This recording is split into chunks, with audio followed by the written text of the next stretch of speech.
और सब कैसा है? आई रियली होप कि सब बढ़िया हो। मैं हूँ आपका दोस्त आकाश राठौर।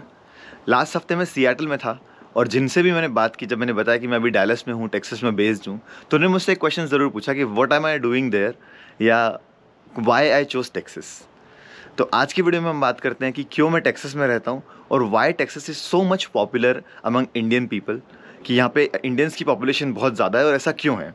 तो वो सारे रीजंस क्या क्या हैं जो टेक्सास को या डैलस को, इस एरिया को मोस्ट पॉपुलर एरियाज में से एक बनाते हैं अमेरिका में रहने के लिए। As per me, affordable housing, high number of jobs and all time sunny weather, ये मुझे ऐसा लगता है कि जो इम्पॉर्टेंट फैक्टर्स हैं वो इंडियंस को क्यों पसंद आता है टेक्सास, उसमें सबसे टॉप पे हैं कि जिन लोगों को हमेशा सनी या वार्म वेदर पसंद है उनके लिए टेक्सास बहुत अच्छा है, क्योंकि यहाँ पे थ्रू आउट द ईयर आपको सन मिलता है मोस्ट ऑफ द एरियाज़ में।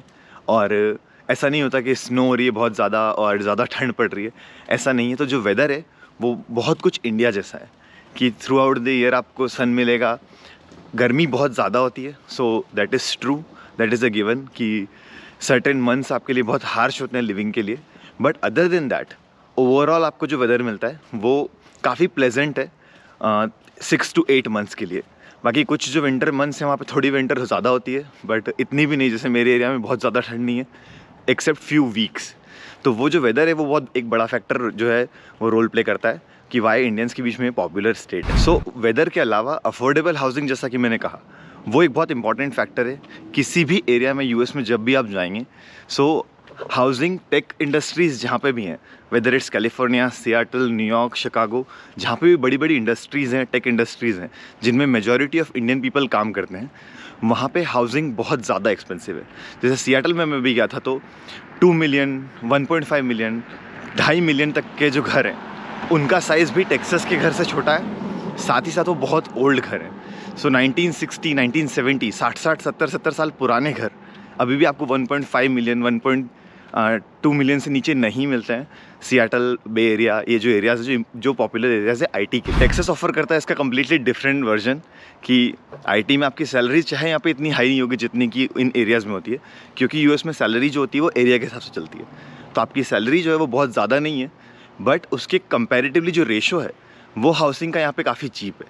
तो अगर आप किसी बड़ी कंपनी में काम करते हैं और आप टेक्सास में रहते हैं तो आप ईजिली एक काफ़ी अच्छा घर अफोर्ड कर सकते हैं, जो कि अदर सिटीज़ में पॉसिबल नहीं होता। कुछ टाइम पहले तक बहुत ज़्यादा इंडस्ट्रीज़ यहाँ पे नहीं थी आईटी या टेक की, बट अभी रिसेंटली कुछ पास्ट 10-15 ईयर्स में टेक इंडस्ट्रीज़ यहाँ पे काफ़ी ज़्यादा बूम पे हैं।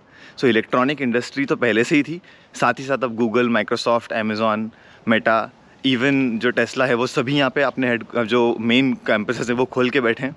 तो टेक्सास में उस जॉब्स जो हैं वो काफ़ी सारी हैं और हाउसिंग का जो रेशो है वो अभी भी रिलेटिवली मच बेटर है। तो ये एक काफ़ी इंपॉर्टेंट फैक्टर बन जाता है यहाँ पे ज़्यादा इंडियंस होने की। अनदर इंपॉर्टेंट फैक्टर जो है वो ये है कि यहाँ पे स्टेट टैक्स नहीं होता है। सो यूएस में टोटल 9 स्टेट्स हैं जो ऑफर करते हैं कि आपको स्टेट टैक्स जो अपनी सैलरी से वो पे नहीं करना पड़ेगा।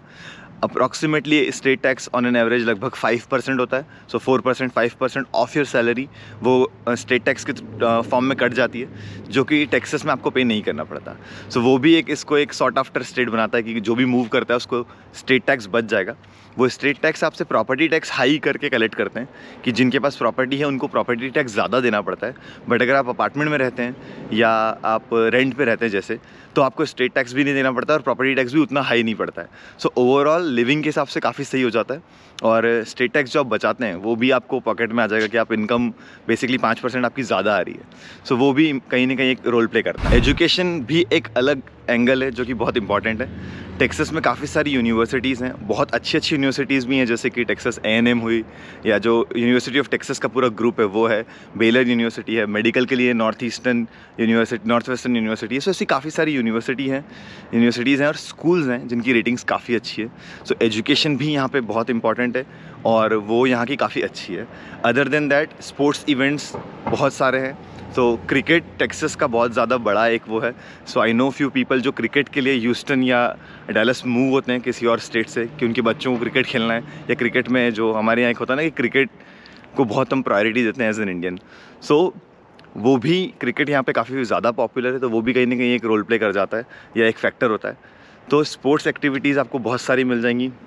साथ ही साथ सनी वेदर जैसा मैंने बोला, तो आपको आउटडोर एक्टिविटीज़ बहुत मिलती हैं। इंडियन खाने के ऑप्शंस के साथ साथ पेरेंट्स फ्रेंडली भी है कि कम्युनिटी जहाँ भी आप रहते हैं, जैसे मेरे पेरेंट्स आए थे, सो उनके काफ़ी सारे यहाँ पे लोग हैं, उनको मिल गए थे, तो उनको भी बहुत अच्छा लगता है जब पेरेंट्स आपके विज़िट करते हैं कि ज़्यादा इंडियन हैं तो उनको खाने पीने की ऑप्शंस भी मिल जाते हैं, वो भी दिक्कत नहीं होती।